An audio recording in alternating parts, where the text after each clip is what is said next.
తామనుభవించే బాధ విలువ తమవారి బాధ కంటే ఎక్కువ. అలాగే తమవారి బాధ విలువ సమాజంలోని బాధల కంటే ఎక్కువ. కరుణ పూర్తిగా ఇంకిపోయింది ఈ సమాజంలో.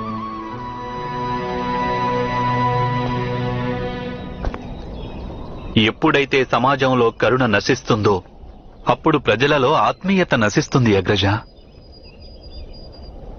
కేవలం తమ సుఖం కోసమే జీవిస్తుంటారు.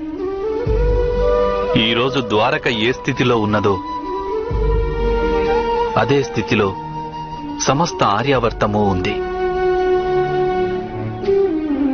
తల్లి వేరుకు దూరమైన వృక్ష శాఖలు ఎండి కట్టెలుగా ఎలాగైతే మారతాయో సరిగ్గా ఇదే విధంగా ఈ సమయంలో ధర్మం నిర్జీవం అయిపోయింది.